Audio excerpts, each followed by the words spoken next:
చేస్తున్నాం. మంజులక్క కొరకై వందనములు చెల్లించుకుంటున్నాం. వారిని ప్రేమించి వారికి ఇచ్చిన పిల్లల కొరకై స్తుతిస్తున్నాం.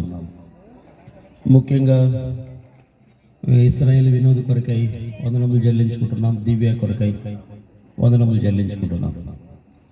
తిరిగి తండ్రి మీరు వారిని జతపరిచి వారిని ఆశీర్వదించి వారికి అనుగ్రహించిన చక్కని కుమారుని కొరకై హృదయమార స్తుతించి ఆరాధిస్తున్నాం. యాషర్ కొరకై తల్లి గర్భంలో రూపునిచ్చి లోకములో జన్మింపజేసి సంవత్సరమంతా కాపాడి భద్రపరిచి మరొక నూతన సంవత్సరంలో బిడ్డను ప్రవేశింపజేసినందుకు హృదయమారా స్తుతించి ఆరాధిస్తూ ఉన్నాం. మరొక సంవత్సరాన్ని దయాకిరీటముగా బిడ్డకు అనుగ్రహించినందుకై స్తుతిస్తున్నాం. అదే సమయంలో తండ్రి మరి ప్రార్థన చేస్తున్నాం. తన్ను కూడా ప్రేమించి గ్రూప్ 4 అనుగ్రహించిన జాబ్ కొరకై కూడా స్తుతిస్తున్నాం. అదే సమయంలో ప్రకాష్ బ్రదర్ కొరకై మమతా సిస్టర్ కొరకై వారి కుటుంబం కొరకై కూడా వందనములు చెల్లించుకుంటున్నాం. ఇట్లు ప్రభు మీరు ఇచ్చిన అధికారము ద్వారా పాతాళ లోకములో బంధిస్తున్నాం. ప్రభు మీ సన్నిధి తోడుగా ఉంచము. అప్పగించుకొనొచ్చు తండ్రి కూడికంతట్లో సహాయం గురించి మహిమ పొందుము. చేరువచ్చిన రక్త సంబంధుల కొరకై బంధుమిత్రుల కొరకై స్నేహితుల కొరకై నెలవర్ల కొరకై హృదయమారా స్తుతించి ఆరాధిస్తూ ప్రభు మీ సన్నిధి మాతో ఉంచి మహిమ పొందవలసిందిగా మీ సన్నిధిలో ప్రార్థన చేస్తూ కరుణించమని దయగలిగిన హస్తాలకు అప్పగించుకొని యేసు క్రీస్తు ప్రభుల వారి అతి పరిశుద్ధ నామములో ప్రార్థిస్తున్నాము తండ్రి. ఆమేన్. ఆమేన్.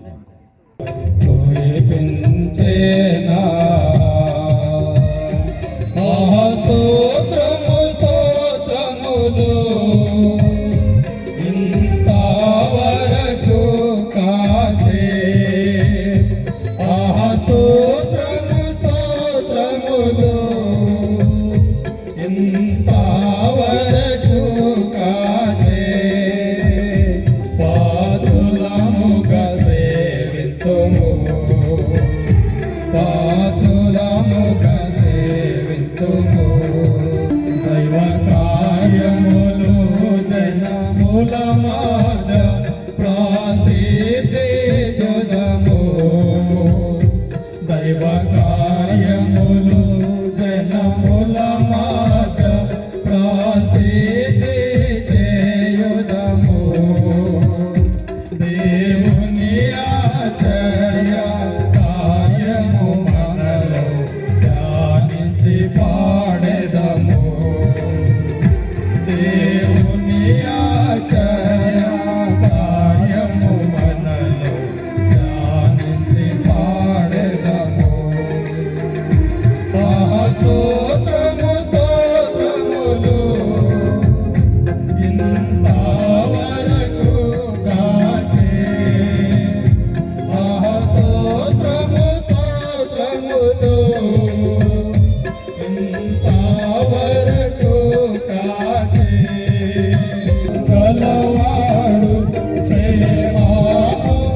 కుమార్తె దివ్య. గత సంవత్సరంలో దేవుడు వారిని పరిశుద్ధ వివాహం నందు జతపరిచి దేవుడు వారిని ఆశీర్వదించి ఒక చక్కని కుమారుని దేవుడు అనుగ్రహించాడు. ఈ బర్త్డే మరి ఫస్ట్ బర్త్డే. అదే సమయంలో నరసింహులన్న మంజులక్క వారి యొక్క రెండవ కుమారుడు బెన్నీ, మరి తను కూడా దేవుడు ప్రేమించి గ్రూప్ 4లో తనకు కూడా దేవుడు జాబ్ ఇచ్చాడు. ఈ రెండు సందర్భాలను వారు ఆధారం చేసుకొని ఈ కూడిక కలిగి ఉన్నారు. గ్రంథము 34వ కీర్తన 3వ వచనాన్ని మనము కలిసి చదువుదాము. యెహోవాను గణపరచుడి, మనము ఏకముగా కూడి ఆయన నామమును గొప్ప చేయుదము. గణపరచుడి, మనము ఏకముగా కూడి ఆయన నామమును గొప్ప చేయుదము. వచనాన్ని మనందరం కలిసి చదువు. నాతో పాటు కలిసి మీరు కూడా చదవండి. కుమారులు యెహోవాను అనుగ్రహించు స్వాస్థ్యము, గర్భఫలము ఆయన ఇచ్చు బహుమానమే. ఇక 8వ అధ్యాయం 28వ వచనాన్ని కూడా మనందరం కలిసి చదువుదాం. దేవుని ప్రేమించు వారికి అనగా ఆయన సంకల్పం చొప్పున పిలువబడిన వారికి మేలు కలుగుటకై సమస్తమును సమకూడి జరుగుచున్నవని ఎరుగుదుము. స్తుతులు స్తోత్రాలు చెల్లించుకుంటూ మీ నామమును బట్టి స్తుతించి ఘనపరచుటకు మాకు అనుగ్రహించిన ఈ సమయం కొరకై, సందర్భం కొరకై హృదయమారా స్తుతించి ఆరాధిస్తున్నాము. సహోదరుడు నరసింహ కొరకై, మంజులక్క కొరకై మిశ్రమ ప్రార్థన చేస్తున్నాం. వారి కుమారుడు ఇశ్రాయేలు వినోద్ కొరకై, దివ్య కొరకై కూడా వందనములు. వారిని జతపరిచి వారిని ఆశీర్వదించి అనుగ్రహించిన చక్కని కుమారుని కొరకై స్తుతిస్తున్నాం. యాషర్ కొరకై తల్లి గర్భంలో రూపునిచ్చి జన్మింపజేసి గత సంవత్సరము కాపాడ భద్రపరిచే వందనములు. మరొక సంవత్సరాన్ని దయాకిరటముగా బిడ్డకు అనుగ్రహించా అని కొరకై స్తుతిస్తున్నాం. అదే సమయంలో బెన్నీ కొరకై మిశ్రమ ప్రార్థన చేస్తున్నాం. తను కూడా మీరు ప్రేమించి తన చదువుకు తన పడిన ప్రయాసనం మీరు అయోగ్యుడైన దాసుడని నా ముందు కూర్చున్న వారి కంటే గొప్పవాడిని కాను. ప్రభుల వారి అతి పరిశుద్ధ నామంలో ప్రార్థిస్తున్నాము తండ్రి, ఆమేన్. వారు మాత్రమే దేవుణ్ణి మరి గణపరచకుండా వారితో కలిసి మరి పరిశుద్ధులు, దైవ సేవకులు వారి కొరకే ప్రార్థించిన వారందరినీ కలుపుకొని రక్త సంబంధులు, బంధుమిత్రులు అందరూ కలిసి వారితో కలిసి దేవుణ్ణి గణపరచాలనే ఉద్దేశంతో ఈ కూడికను వారు కలిగి ఉన్నారు. నిత్యము ఆయన కీర్తి నా నోట ఉండునని. ఎల్లప్పుడూ అన్ని సమయాలలో మనం దేవుణ్ణి స్తుతించే వారిగా మనం ఉండాలి. అది మేలు జరిగినా, కీడు జరిగినా, లాభం వచ్చినా, నష్టం వచ్చినా, అన్ని సమయాలలో మన ప్రభు స్తుతికి పాత్రుడు, ఆరాధనలకు యోగ్యుడు కనుక మనం ఆయన స్తుతించే వారిగా మనం ఉండాలి. ఒకసారి సంగారెడ్డిలో ఒక ఫ్యామిలీ వాళ్ళ కుమారుడు 10th క్లాస్ ఫెయిల్ అయ్యాడు. 10th క్లాస్ ఫెయిల్ అయినందుకు వారు కృతజ్ఞత కూడికి పెట్టి ఒక పెద్ద మీటింగ్ జరిపారు. మనం సహజంగా పాస్ అయితే, మెరిట్ వస్తే మనము కృతజ్ఞత కూడికి పెడతాం. కానీ వాళ్ళ ఉద్దేశం ఏంటంటే ఫెయిల్ అయినా, పాస్ అయినా, జాబ్ వచ్చినా రాకపోయినా, మేలు జరిగినా, కీడు జరిగినా, ఏమైనా మన మంచి కొరకే, దేవుడు మన మేలు కొరకే చేశాడని ఒక పెద్ద థ్యాంక్స్ గివ్ మీటింగ్ పెట్టారు. ఆ తర్వాత కుమారుడు 10th క్లాస్ పాస్ అయ్యాడు. తర్వాత అన్ని విషయాలు మెరిట్ వచ్చాడు, పెద్ద జాబ్లో సెటిల్ అయ్యాడు. యెషయా కుమారులలో చివరి కుమారుడుగా మనం చదువుతాం. వాస్తవానికి ఆయన గొర్రెలు కాచుకుంటూ ఉన్న గొర్రెల కాపరి. సహజంగా ఎవరు గొర్రెలు కాస్తారంటే మరి చదువుకు పనికిరాక, ఎటువంటి మరి జ్ఞానం లేక, వీడు దేనికి పనికిరాడు అనుకున్న వ్యక్తిని ఏం చేస్తారంటే మరి గొర్రెలకు కానీ బర్రెలకు కానీ పెడతారు సహజంగా. అర్థమైందండి. అటువంటి వ్యక్తిని మరి దేవుడు ఒక ఉన్నతమైన స్థానానికి, స్థితికి దావీదు మహారాజును దేవుడు తీసుకొచ్చాడు. తను చిన్న వయసు నుంచే ప్రేమించినట్లుగా మనము దేవుని యొక్క లేఖన భాగాలు మనం చదువుతాం. తర్వాత కొన్ని రెఫరెన్స్ చెప్పేటప్పుడు మీకు చూపించడానికి నేను ప్రయత్నం చేస్తాను. సో మొదటి సందర్భం ఏంటంటే, నేను బర్త్డే గురించి తర్వాత నేను చెప్తాను. మరి దేవుడు ప్రేమించి నరసింహులన్న వారి కుటుంబాన్ని దేవుడు ఆశీర్వదించి, దేవుడు హెచ్చించి, మరి వారి రెండవ కుమారునికి మరి గవర్నమెంట్ పోస్ట్ కూడా దేవుడు అనుగ్రహిస్తూ వచ్చాడు. అందుకనే రోమా పత్రిక 8 28 ఆ మాటలు మనం చదువుతూ వచ్చాం. ఏమని చదువుతూ వచ్చామంటే, రండి దేవుని ప్రేమిస్తే ఏం జరుగుతుంది అని 2-3 రెఫరెన్స్ నేను చూపించి దేవుడు వారికి ఇచ్చిన జాబ్ని బట్టి తర్వాత నేను బర్త్డే గురించి కొన్ని విషయాలు చెప్పి నేను ముగిస్తా. రండి ఒకరు. దేవుని ప్రేమించు వారికి, దేవుని ప్రేమించు వారికి అనగా ఆయన సంకల్పం చొప్పున పిలువబడిన, ఆయన సంకల్పం చొప్పున పిలువబడిన వారికి మేలు కలుగుటకై సమస్తమును సమకూడి జరుగుచున్నవని ఎరుగుదము. అంటే మేలు కలుగుటకై దేవుడు సమస్తమును సమకూర్చి జరిగించుచున్నాడు. సో ఇక్కడ కూర్చున్న వారిలో ఎవరమైనా సరే మన జీవితంలో మేలులు జరగాలి లేదా మనం మేలు అనుభవించాలి అని మనం ఆశపడినట్లయితే మనం చేయవలసింది ఏంటంటే మనం దేవుణ్ణి ప్రేమించాలి. మనం ప్రేమించాలి. మొదటిగా అసలు దేవుడే మనల్ని ప్రేమించాడు. అది మనకందరికీ తెలిసిన సంగతి. మొదటిగా దేవుడే మనల్ని ప్రేమించాడు. మనల్ని అంటే క్రైస్తవులని కాదు, భూమి మీద ఉన్న సర్వ మానవాళిని దేవుడు ప్రేమించాడు. భూలోకానికి రక్షకుడుగా అవతరించి మనుషులందరి పాప విమోచన కొరకై కలవరి శిలువలో తను తాను బలిగా అర్పణగా అర్పించుకున్నాడు. కాబట్టి దేవుడు మనల్ని ఎంతగా ప్రేమించాడంటే తన ప్రాణం పెట్టినంతగా మనల్ని ప్రేమించాడు. వాస్తవానికి ఈ భూమి మీద ఎవరైనా మనం ఎక్కువగా ప్రేమించేవారు ఎవరైనా ఉన్నారా అని మనం తెలుసుకున్నట్లయితే లేదా గ్రహించినట్లయితే, కొన్నిసార్లు అంటా ఉంటారు, మా తల్లి ఎక్కువగా ప్రేమిస్తుంది, మా తండ్రి ఎక్కువగా ప్రేమిస్తాడు, మా సహోదరుడు ఎక్కువగా ప్రేమిస్తాడు, మా చెల్లి ఎక్కువగా ప్రేమిస్తుంది, నా భార్య ఎక్కువగా ప్రేమిస్తుంది. ఇవన్నీ కూడా వట్టి మాటలే. మనుషుని ప్రేమకేముంటుంది? హద్దులు ఉంటాయి, అవధులు ఉంటాయి. కానీ దేవుని ప్రేమకు హద్దులు అవధులు ఉండవు. సంబంధాన్ని బట్టో లేదా ఒక మంచితనాన్ని బట్టో వారు ప్రేమిస్తారు. కానీ దేవుడు అట్లా కాదు. దేవుడు ఈ మనుషుని ఎట్లా ప్రేమించాడంటే నిరహేతుకంగా ప్రేమించాడు. అంటే ఈ పాపిని దేవుడు ప్రేమించి ఎంతగా ప్రేమించాడంటే ప్రాణం పెట్టినంతగా ప్రేమించాడు. ఎవరు కూడా ప్రాణం పెట్టినంతగా ఎవరు ప్రేమించలేరు. కానీ దేవుడైతే తన ప్రాణం పెట్టినంతగా ప్రేమించాడు. ఒక రెఫరెన్స్ మనం చదువుదాం రండి, మనకు అర్థం కావడానికి. మరి మొదటి పత్రిక 3వ అధ్యాయం 16వ వచనం మనం గమనించినట్లయితే, మరి నా మరణం నుంచి తప్పించడానికి, నరకం నుంచి తప్పించడానికి ఆ పరలోకపు దేవుడు కలవరి శిలువలో పంచగాయములు పొందాడు. మనుషుడు చేతులతో చేసిన పాప నిమిత్తమే ప్రభువైన యేసుక్రీస్తు వారి చేతుల్లో మేకులు కొట్టబడ్డాయి. మనుషుడు మరి తన కాలుతో చేసిన పాపం నిమిత్తమే తన కాళ్ళలో చీలగొట్టబడినది. మనుషుడు హృదయంలో ఉన్న పాపం కొరకే ప్రభువైన యేసుక్రీస్తు వారి ప్రక్కలో బలెంతో పొడవబడినది. మనుషుల తలలో ఉన్న అనేక తప్పుడు ఆలోచనల కొరకే యేసుక్రీస్తు ప్రభు తల మీద ముళ్ళ కిరీటం పెట్టబడింది. ప్రభువైన యేసుక్రీస్తు వారు సర్వమానవాళి పాప విమోచన కొరకే కలవరి శిలువలో పంచగాయములు పొంది రక్తమంతా చిందించి మరణించి సమాధి చేయబడి ఆయన దేవుడు గనుక మరణమును జయించి తిరిగి లేచి పరలోకాన్ని సిద్ధపరిచాడు. కనుక ఎవరైనా ఈ పాపిని ప్రేమించిన వారు ఎవరైనా ఉన్నారంటే ఆయనే ప్రభువైన యేసుక్రీస్తు వారు. ప్రభువైన యేసుక్రీస్తు వారు చూపించినంత ప్రేమ లేదా ప్రభువైన యేసుక్రీస్తు వారు ప్రేమించినంత ప్రేమ ఎవరు కూడా మనల్ని ప్రేమించలేదు.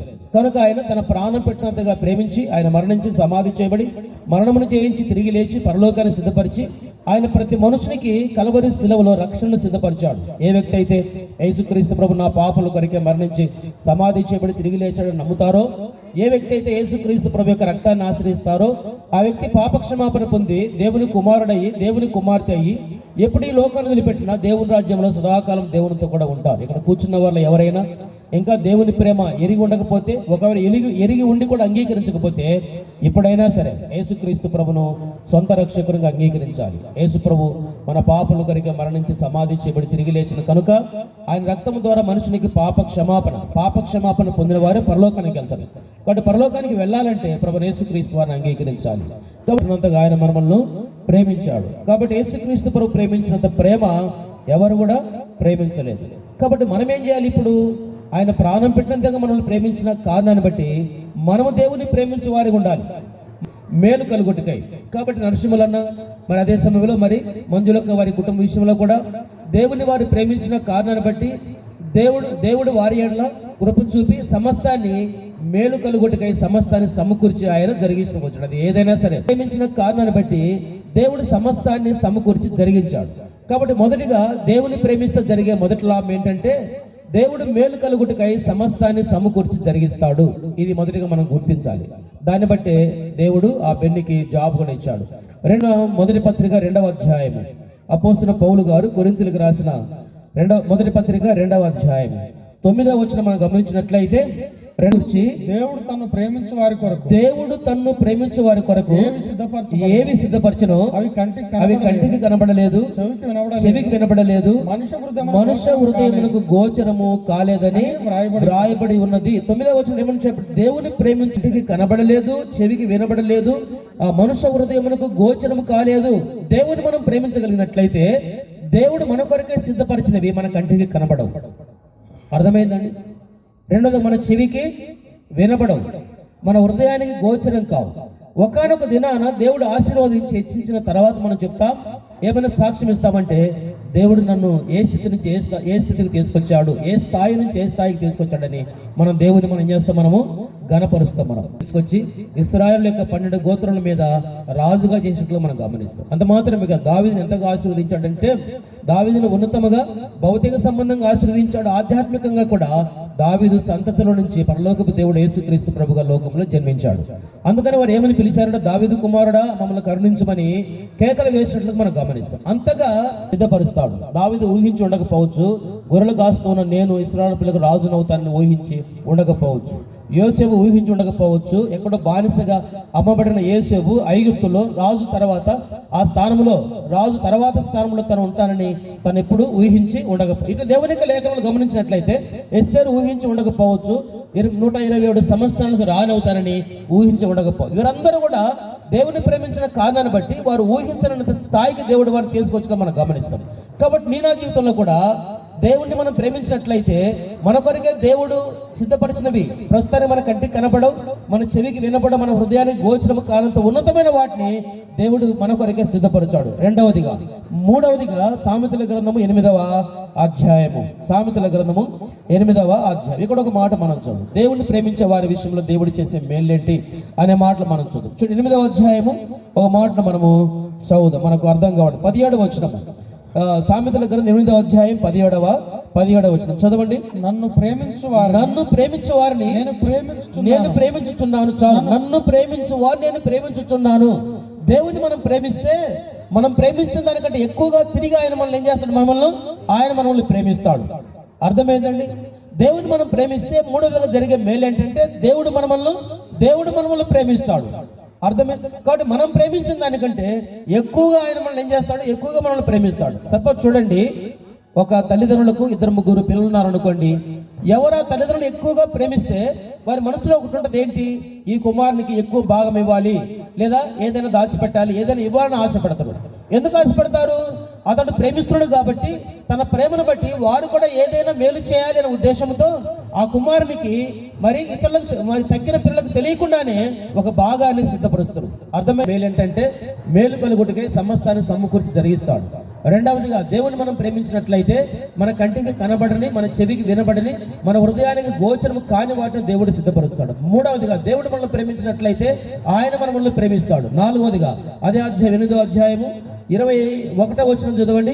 8వ అధ్యాయం 21వ వచనము, నన్ను ప్రేమించు వారిని ఆస్తికర్తలుగా చేయుదును, వారి నిధులను నింపుదును. నన్ను ప్రేమించు వారిని ఆస్తికర్తలుగా చేయుదును. దేవుని ప్రేమించే వారి విషయంలో దేవుడు చేసేది 4వ మేలు ఏంటంటే ఆస్తికర్తలుగా చేస్తాడంట. ఏం చేస్తాడు? ఆయన ఆస్తికర్తలుగా చేస్తాడు. ఒక విధంగా చెప్పాలంటే ఈ భూమి ఆకాశం ఎదురుండే సమస్తం కూడా దేవునిదే. ఆయన అన్నాడు, భూమి నాది ఆకాశము నాది అన్నాడు. అర్థమైందని 28వ అధ్యాయము ద్వితీయోపదేశం మనం చదివినట్లయితే ఏమని చెప్పబడిందంటే, మనుషులందరికంటే కూడా భూమి మీద ఉన్న జనములన్నిటికంటే నేను నిన్ను హెచ్చించదను, నువ్వు పైవాడు ముందుగా నువ్వు కిందివాడుగా ఉండవని మనం చదువుతాం. దానికి గల కారణం ఏంటంటే దేవుని మనం ప్రేమించినట్లయితే దేవుడు మన ఆస్తికర్తలుగా చేస్తాడు. దేవుని ప్రేమించకుండా ఎంత ఆస్తి సమకూర్చుకోవాలనుకున్నా బహుశా మనం సమకూర్చుకోలేకపోవచ్చు. సహజంగా ఎక్కడ మనం పెట్టుబడి పెట్టినా, ఎక్కడ మనం ఏం చేసినా, ఏది పూనుకున్నా నష్టమే జరుగుతుంది కానీ లాభం జరగదు. దానికి గల కారణం ఏంటంటే దేవుని ప్రేమించకుండా మనం ఎన్ని ప్రయత్నాలు చేసినా ఆ ప్రయత్నంలో మనము సఫలము కాలేం. మనం అర్థమైంది? కాబట్టి దేవుని మనం ప్రేమించినట్లయితే దేవుడు ఏం చేస్తాడు, మనల్ని ఆస్తికర్తలుగా చేస్తాడు. వారి నిధులను నింపుదును అని మనం చదువుతాం. కాబట్టి దేవుని ప్రేమిస్తే జరిగే 4వ మేలు ఏంటంటే ఏం చేస్తాడంటే ఆస్తికర్తలుగా చేస్తాడు. నేను చెప్పేదానికి విశ్లేషణ సమయం లేదు, మరొక మాట కూడా చెప్పాలి కాబట్టి 5వదిగా రండి మరొక మాట మనం కీర్తనలో మాట మనం చదువు. ఏమని చెప్పబడింది? కీర్తనల గ్రంథము 20వ కీర్తన 20వ కీర్తనలోన అతను నన్ను 1వ కీర్తన 14వ వచనం చదవండి ఒకరు. 91:14. అతడు నన్ను ప్రేమించుచున్నాడు గనుక నేను అతన్ని తప్పించదను. అతడు నా నామమును ఎరిగినవాడు గనుక నేను అతన్ని ఘనపరిచెదను. కాబట్టి ఏమని చెప్పడం 91వ కీర్తన 14వ వచనంలో అతడు నన్ను ప్రేమించుచున్నాడు గనుక నేను అతనిని తప్పించదను. 5వదిగా దేవుని ప్రేమించినట్లయితే జరిగే మేలు ఏంటంటే, మనం దేవుని ప్రేమించినట్లయితే దేవుడు అన్ని ఆపదల నుండి దేవుడు మనల్ని తప్పిస్తాడు. అన్ని ప్రమాదాల నుంచి దేవుడు మనం తప్పిస్తాడు. అనేకమైన వ్యాధుల నుండి దేవుడు మనం తప్పిస్తాడు. మరణకరమైన సంఘటనల నుంచి దేవుడు మనం తప్పిస్తాడు. 5వదిగా దేవుని మనం ప్రేమించినట్లయితే దేవుడు చేసే మేలు ఏంటంటే మనల్ని తప్పించేవాడై ఉన్నాడు ఆయన. అర్థమైందండి? కాబట్టి మరి నరసింహులన్న మరి సహోదరి మంజులక్క విషయంలో కూడా దేవుడు చేసింది. దేవుని ప్రేమించినట్లయితే దేవుడు ఏం చేస్తాడంట, అన్ని పరిస్థితుల నుంచి దేవుడు తప్పిస్తాడు. దేవుడు అన్ని పరిస్థితుల నుంచి తప్పిస్తాడు. కాబట్టి మొదటిగా మరి దేవుడు ఆ కుటుంబంలో బెన్నుని ప్రేమించి దేవుడు ఉద్యోగం ఇచ్చాడు. కాబట్టి వారి కుటుంబంలో దేవుడు చేసిన అనేకమైన మేలు, దానికి గల కారణం ఏంటంటే దేవుడిని ప్రేమించడం. మొదటిగా సమస్తాన్ని సమకూర్చి జరిగిస్తాడు. రెండవదిగా దేవుని మనం ప్రేమించినట్లయితే మన కొరకే దేవుడు మన కంటికి కనబడని, మన చెవికి వినబడని, మన హృదయానికి గోచరం కాని వాటిని దేవుడు సిద్ధపరుస్తాడు. మూడవదిగా దేవుడు మనల్ని ప్రేమించినట్లయితే ఆయన మనల్ని ప్రేమిస్తాడు. నాలుగవది దేవుడు మనల్ని ప్రేమించినట్లయితే ఆస్తికర్తలుగా చేస్తాడు, మన నిధులను ఆయన నింపుతాడు. 5వదిగా దేవుడు మనల్ని ప్రేమించినట్లయితే తను ప్రేమించే వారి విషయం దేవుడు ఏం చేస్తాడంట, తప్పిస్తాడంట. అతను నన్ను ప్రేమిస్తున్నాడు గనక నేను అతన్ని తప్పించదను. ఇది దేవుడి కుటుంబంలో చేసిన మేలుని. ఒక చక్కని సంతానాన్ని, కుమారుని దేవుడు ఇచ్చాడు. పెళ్లి కూడా నేనే చేశాను అనుకోండి, తర్వాత బర్త్డే కూడా నేనే చేస్తా ఉన్నా. కాబట్టి మరి ఇప్పుడు గమనించినట్లయితే ఏమని చెప్పబడింది రండి. 127వ కీర్తన గ్రంథము 100. కుమారులు యెహోవాను గురించి స్వాస్థ్యము, గర్భఫలము ఆయన ఇచ్చు బహుమానమే. కాబట్టి కుమారులు యెహోవాను గురించి స్వాస్థ్యము. ఇక్కడ తలంపు ఏంటంటే, చాలా భర్తలను చెప్తా ఉంటాను నేను, కుమారులు కానీ కుమార్తెలు కానీ సంతానం అనేది దేవుడే అనుగ్రహించేవాడు. మనుషుడు తన స్వప్రయత్నాన్ని బట్టి సంతానాన్ని పొందలేడు. అర్థమైందండి? దేవుడు ఇవ్వకపోతే సంతానాన్ని పొందలేడు. కాబట్టి దేవుడే ఇచ్చాడు. ఏమని చెప్పడింది, కుమారులైనా కుమార్తెలైనా దేవుడు అనుగ్రహించేవాడు. కుమారులు యెహోవా అనుగ్రహించు స్వాస్థ్యము, అనుగ్రహించమంటే ఇవ్వడము. తర్వాత గర్భఫలము ఆయన ఇచ్చు బహుమానమే. కుమారులైనా కుమార్తెలైనా దేవుడు అనుగ్రహించేవాడు అనే విషయం మనం గమనిస్తాం. మనకు బాగా తెలిసిన లేఖన భాగం ఏంటంటే, ఆదాము అవ్వలు ఏదైనా తోటి నుంచి బయటకు వెళ్ళగొట్టబడిన తర్వాత మొదటిగా మరి హవ్వ ఒక కుమారుని కని, అనగా కయీనుని కని ఏమని చెప్పేదంటే, యెహోవా దయ వలన నేను ఒక మనుష్యుని, అంటే మనకు పిల్లలు ఉన్నారంటే అది దేవుని యొక్క దయ. అది దేవుని యొక్క దయ. చాలా మంది భూమి మీద బాగా చదువుకున్న వారు కావచ్చు, డబ్బున్నవారు కావచ్చు, పెద్ద పెద్ద ఉద్యోగాలు చేస్తున్న వారు కావచ్చు, ఇంకా కొంతమంది డాక్టర్స్ కావచ్చు, చాలా మంది పిల్లలు సంతానం లేని వారు చాలా మంది ఉన్నారు. రకరకాల ప్రయత్నాలు చేసేవారు చాలా మంది ఉన్నారు. అర్థమైందండి? కాబట్టి మరి ఇశ్రాయేలు విషయంలో, వినోద్ విషయంలో, అదే సమయంలో దివ్య విషయంలో దేవుడు వారిని ప్రేమించి కనికరించి ఏం చేశాడంట, ఒక కుమారుని గురించాడు. వారు ఏమని గుర్తించాలి, దేవుని దయ వల్ల మాత్రమే మేము ఈ కుమారుని పొందామని వారు గుర్తించాలి. 9వ కీర్తన 13వ వచనం చదవండి ఎవరన్నా. 13వ వచనంలో, నా అంతరంజములను నీవే కలగజేసివి, నా తల్లి గర్భమందు నన్ను నిర్మించిన వాడు నీవే. నీవు నన్ను కలగజేసిన విధము చూడగా భయమును ఆశ్చర్యం నాకు పుట్టుచున్నవి. అందును బట్టి నేను నీకు కృతజ్ఞతాస్తుతులు చెల్లించుచున్నాను. నీ కార్యములు ఆశ్చర్యములు, ఆ సంగతి నాకు బాగా తెలిసి ఉన్నది. 13వ వచనంలో, నా అంతరంజములను నీవే కలగజేసివి, నా తల్లి గర్భమందు నన్ను నిర్మించిన వాడు నీవే. దేవుని ప్రజల మధ్య సమాజంలో దేవుడు చేసిన ఆ మేలును బట్టి, దేవుడు ఇచ్చిన ఆ సంతానాన్ని బట్టి దేవుని గణపరచడానికి చేయాలి. ఏమని గణపరిచాడు దావీదు మహారాజు అంటే, నా తల్లి గర్భమందు నీవే నన్ను జన్మింపజేశావు, నీవే నాకు రూపునిచ్చావు, నీవే భూమి మీద నన్ను జన్మింపజేశావు, కనుక నేను నీకు కృతజ్ఞతలు చెల్లించున్నానని దేవుని గణపరిచినట్లుగా మనం గమనిస్తాం మనం. కాబట్టి మొదటిగా దేవుడిచ్చిన పిల్లలను బట్టి దేవుని ఏం చేయాలి, గణపరచాలి, దేవుని ఆరాధించాలి. దాని కొరకే బర్త్డే జరుపుకోవాలి. అర్థమైందని ఏమన్నాడు యెషయా గ్రంథము 43వ అధ్యాయం ఒక మాట మనం చదువు మనకు అర్థం కావడం యాకోబు సృజించిన వాడవు యెహోవా, అయితే యాకోబు నిన్ను సృజించిన వాడకు యెహోవా, ఇశ్రాయేలు నిన్ను నిర్మించిన వాడు ఇలాగ సెలవిచ్చుచున్నాడు. అయితే యాకోబు నిన్ను సృజించిన వాడు.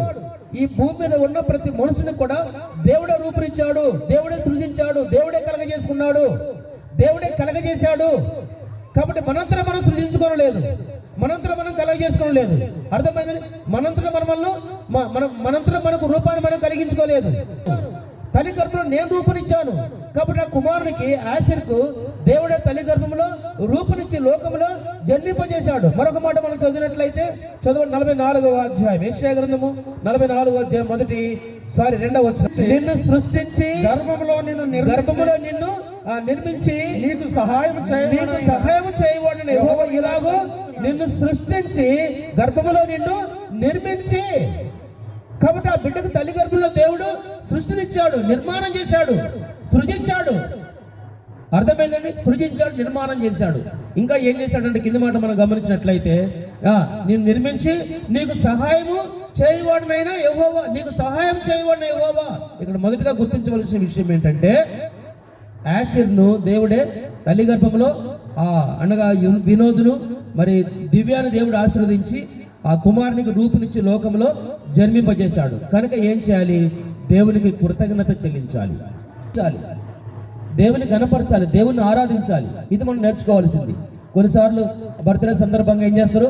కొత్త బట్టలు తీసుకొస్తారు, పెద్ద కేకు తీసుకొస్తారు, ఆర్భాటంగా భోజనం అన్ని చేస్తారు. కానీ వారు ఉదయకాలం లేచి దేవుని ఆరాధన చేయదు. ప్రభా, ఈ బిడ్డను నువ్వే నాకు ఇచ్చావు, నా గర్భంలో ఈ బిడ్డకు నువ్వే రూపునిచ్చావు, నీవే జన్మింపజేశావు, ఈ బిడ్డను నేను కలిగి ఉన్నానంటే ఇది నీ దయే, నీ కనికరమే అని ఏం జరు. చాలా మంది దేవుని స్తుతించరు, దేవుని ఆరాధించరు. అర్థం? ఒకవేళ మనకు స్తోమత లేక ఇటువంటి ఏ మీటింగ్లు పెట్టుకోకపోయినా పర్వాలేదు, కానీ ప్రతి ఉదయకాలము ప్రతి ఒక్కరు ఏం చేయాలి? పిల్లలను బట్టి ఆ బర్త్డే సందర్భంగా ఇంకా అనేక సందర్భాల్లో దేవుని స్తుతించి దేవుని ఆరాధించాలి. దేవుడు ఇవ్వకపోతే మనం పొందలేం. సమయం లేదు, మీకు చాలా విషయాలు చెప్పాలనుకుంటే మీకు సమయం లేదు కూడా చెప్పడం లేదు. లేయాను దేవుడు జ్ఞాపకం చేసుకొని ఆమె గర్భాన్ని తెరిచాడంట. రాహేలు దేవుడు జ్ఞాపకం చేసుకొని ఆమె గర్భాన్ని తెరిచాడంట. హన్నాను దేవుడు జ్ఞాపకం చేసుకొని ఆమె గర్భాన్ని దేవుడు తెరిచాడంట. ఇట్లా దేవుని యొక్క లేఖలను గమనించినట్లయితే దేవుడు వారిని జ్ఞాపకం చేసుకొని వారి గర్భాన్ని దేవుడు తెరిచిన కారణాన్ని బట్టి వారి సంతానాన్ని పొందగలిగారు. అర్థమైంది? కాబట్టి మన జీవితంలో కూడా దేవుడే ఆ బిడ్డనిచ్చాడని దేవుని గణపరచాలి.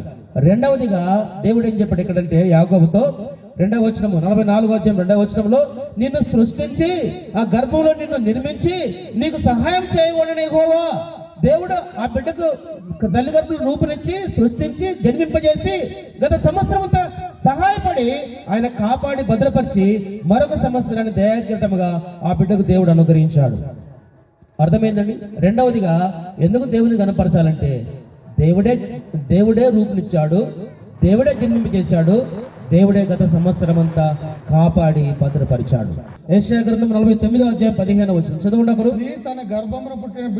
స్త్రీ తన గర్భమున పుట్టిన బిడ్డను కరుణింపకుండా తన చంటి పిల్లను మర్చున వారైనా మర్చును గాని నేను నిన్ను మరవను. స్త్రీ తన గర్భమున పుట్టిన చంటి బిడ్డను మరుచున క్వశ్చన్ మార్క్ ఉంది అక్కడ. వారైనా మరుచురు గాని ఆయా సందర్భాలలో ఆయా సమయాలలో తల్లి కూడా బిడ్డను మర్చిపోయే అవకాశం ఉందని అర్థం. అర్థమైందని? కొన్ని సందర్భాల్లో తల్లి కూడా కొన్నిసార్లు బిడ్డను మర్చిపోద్ది. ఇప్పుడైతే చాలా మంది ఫారెన్ కంట్రీలు అక్కడక్కడ చదువుకుంటా ఉద్యోగాలు చేస్తూ ఉంటే ఏం చేస్తారంటే బిడ్డ పుట్టంగానే ఆ ముసలిళ్ళకి వదిలేసి వెళ్ళిపోతారు ఫ్లైట్లో. అర్థమైందండి? రోజు వీడియో కాల్లో మాట్లాడతారు. వీడియో కాల్లో మాట్లాడే తల్లి ప్రేమ తెలుస్తుందా కొడుకు? ఏమండి? గంటలు వీడియో కాల్లో మాట్లాడినా తల్లి ప్రేమ బిడ్డకు తెలియదు. చెప్పాలంటే మెకానికల్ జీవితం అయిపోయింది. చెప్పాలంటే ఆ బిడ్డకి ఏం తెలుస్తుంది తల్లి ప్రేమ అంటే? వాస్తవానికి మనం గమనించినట్లయితే మన తల్లిదండ్రులు ఆ దినాలలో వారికి వాహనాలు లేకపోయినా భుజాన్ని ఎక్కబెట్టుకొని భుజాన్ని కూర్చోబెట్టుకొని మనం తిప్పారు వాళ్ళు కానీ ఆ దినాలలో వారికి చదువు రాకపోయినా వారు పామర్లైనా వారి పిల్లలు సంకనెత్తుకొని మోకాల మీద ఆడించి భుజాల మీద మోసి ఏం చేశారు?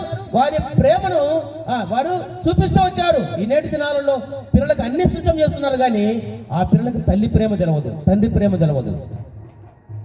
ఏం చేస్తాం? సంపాదించి ఏమి ఎత్తుకొని పోతాం. ఏమండి?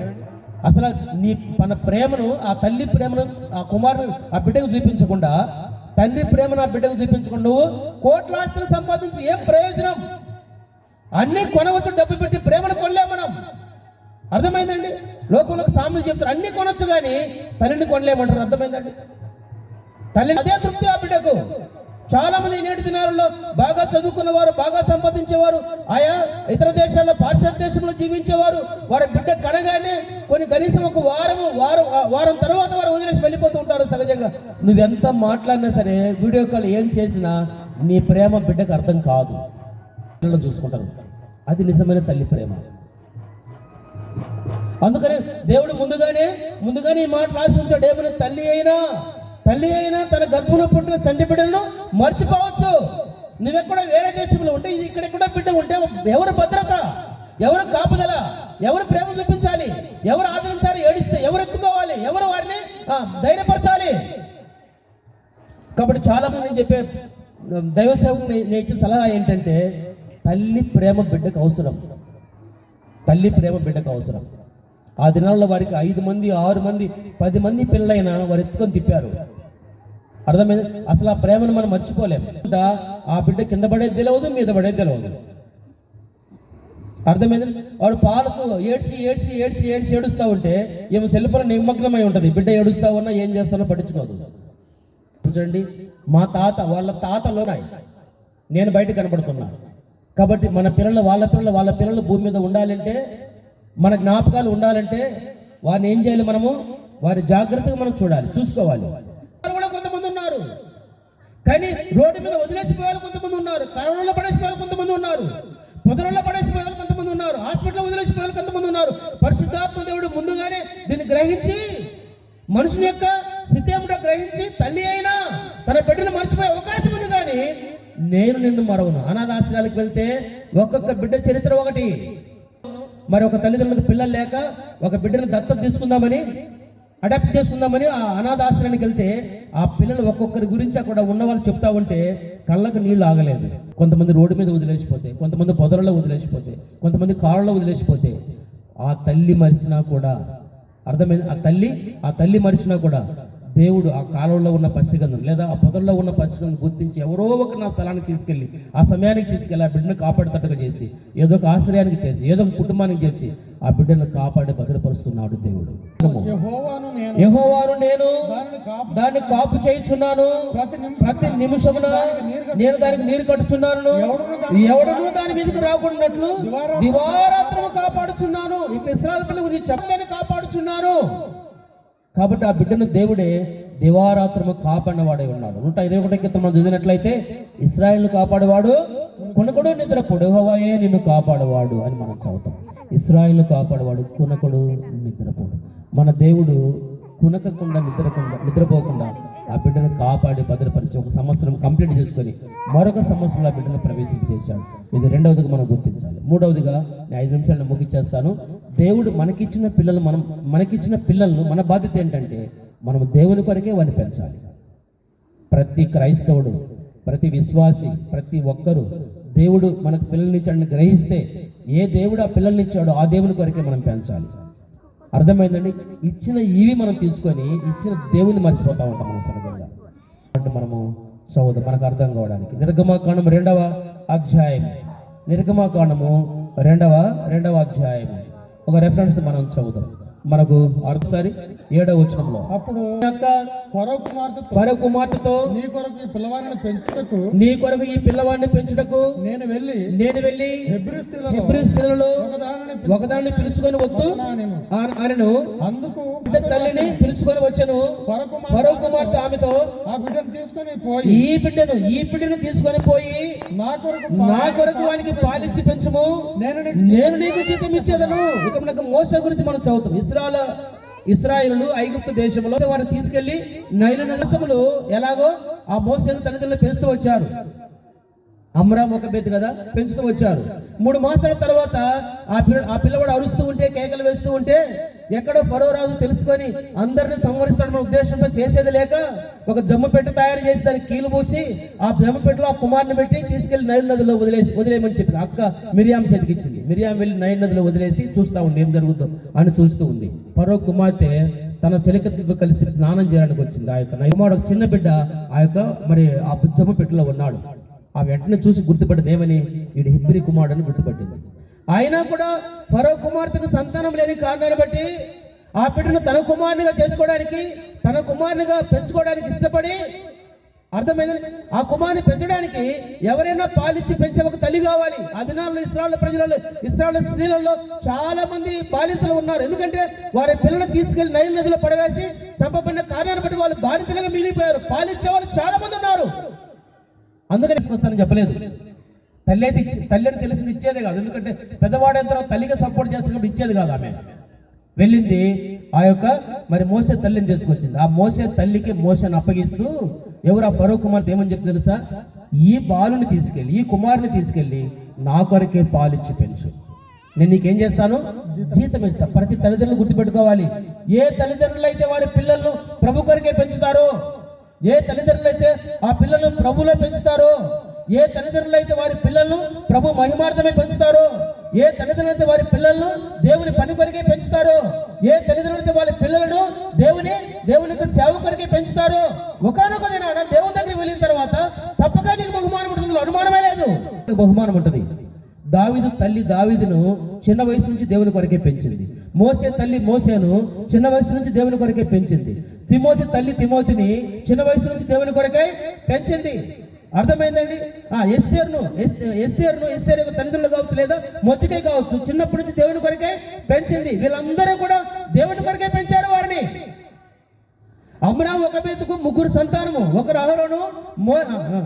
అహరోను, మిరియాము, మోసే, 3 సంతానం అయితే 3 దేవుని కొరకే పెంచింది ఆమె.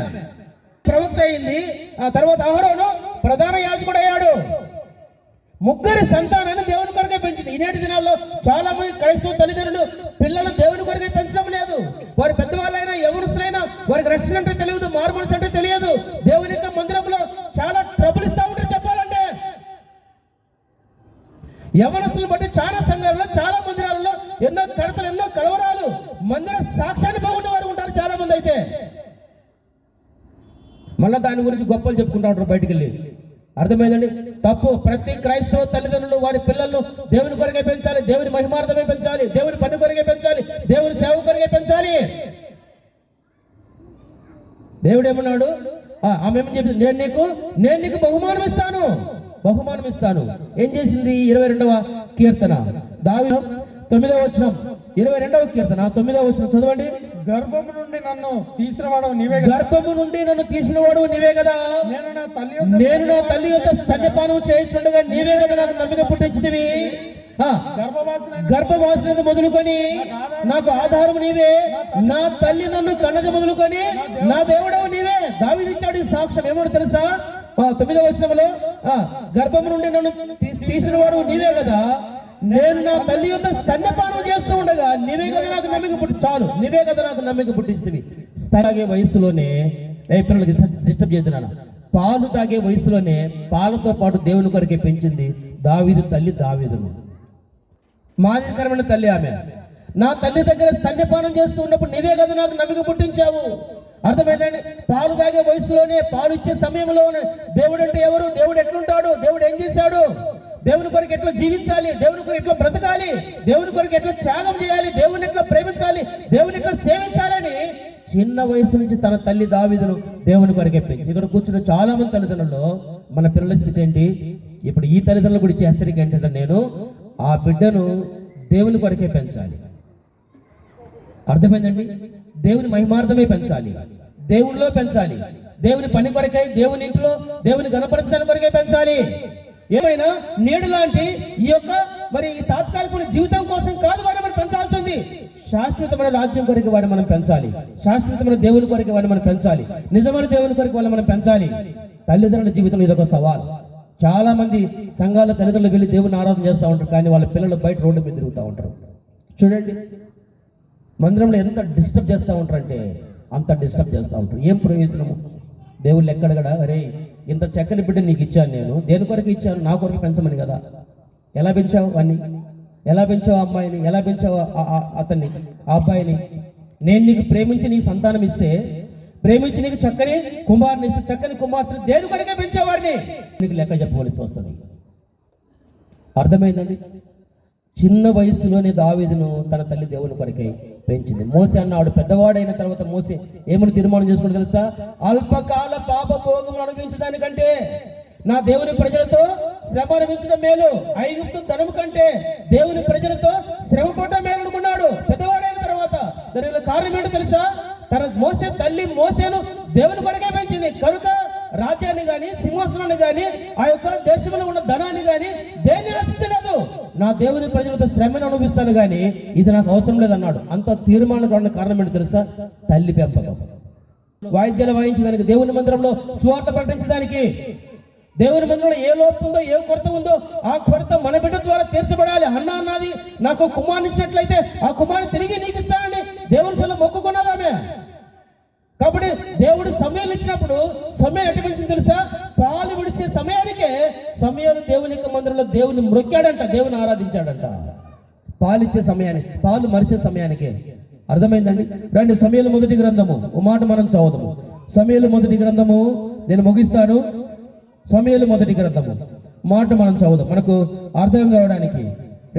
మొదటి అధ్యాయం 28వ వచనం. మొదటి అధ్యాయము, నేను ఆ బిడ్డను యెహోవాకు ప్రతిష్ఠించుచున్నాను, వాడు బ్రతుకు దినములన్నిటను వాడు యెహోవాకు ప్రతిష్ఠితుడని చెప్పిన వాడు బ్రతుకు అన్నయో వాడు దేవునికే ప్రతిష్ఠితుడని ఏం చేస్తే దేవునికి ప్రతిష్ఠ చేశాడు చిన్న వయసులోనే.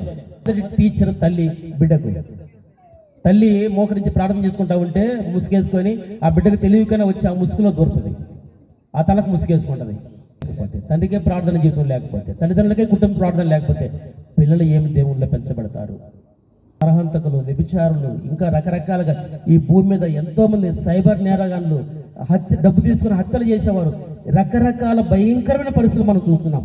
మనుషుల్ని మానవ మృగముగా మనం చూస్తున్నాం చెప్పాలంటే. దానికి తప్పిదం ఎవరో తెలుసా? 90% తల్లిదండ్రులు. ఒక మనిషిని చంపుతున్నాడంటే, లేదంటే దొంగతనం చేస్తున్నాడంటే, లేదంటే నరహత్య, ఇంకా ఏదైనా చేస్తున్న కారణం ఏంటో తెలుసా? ఈ దేశం బాగుపడాలంటే, ప్రపంచం బాగుపడాలంటే, జనాలు బాగుపడాలంటే ఎవరిలోనూ లేదు, తల్లిదండ్రుల్లోనే ఉంది. తల్లిదండ్రులు పిల్లల్ని ఎట్లా పెంచితే వారు పెద్దలు తక్కుతారే అవుతారు వాళ్ళు. అర్థమైంది? మొక్కై వంగనది మానై వంగదని కవి చెప్తూ వచ్చాడు. కాబట్టి ఈ దేశము, ఈ ప్రపంచము ఎందుకు ఈ విధంగా ఈ దుస్థితికి దిగజారిపోతుందంటే ప్రతి తల్లిదండ్రుల పిల్లలను దేవుని కొరకే పెంచక, మంచిగా పెంచక, దేవుళ్ళ పెంచక తల్లిదండ్రుల్లో ఉంది. నాకు 3 పిల్లలు, నీకు ఎంతమంది పిల్లలు ఉన్నారో నాకు అన్నీ తగ్గిపోతాయి. దొంగతనాలు కానీ, మోసాలు కానీ, నరహత్యలు కానీ, వ్యభిచారం కానీ ఇవన్నీ కూడా తగ్గిపోవాలంటే ఎవరిలోనో లేదు, తల్లిదండ్రుల్లోనే ఉంది. ఏమంటారు తెలుసా? తెలియకనే కొంతమంది దొంగతనం చేస్తే, పాపం చేస్తే ఎవరికన్నారా వీళ్ళని అంటారు, వాడిని అన్నారు. ఏమంటారు? ఎవరికన్నారా నిన్ను, ఎవరి పిల్లడు వాడు తెలుసుకోండి ఒకసారి అంటారు. అర్థమైందండి? వారు మార్చబడాలంటే ఒక తల్లిదండ్రుల్లోనే ఉంది. ఎవరు టీచర్లో లేదు, ఇంకెవరు పాస్టర్లో లేదు, ఎవరిలో లేదు, తల్లిదండ్రులోనే ఉంది. చిన్న వయసులో వారి ప్రార్థనలు కూర్చోబెట్టి ప్రార్థనలు నేర్పించినట్లయితే, దేవుళ్ళే పెంచినట్లయితే వాడు పెద్దవాడైన తర్వాత ఈ ప్రపంచానికి ఉపయోగపడే వ్యక్తిగా అవుతాడు కానీ ప్రపంచానికి కీడు చేసే వ్యక్తిగా కాడు.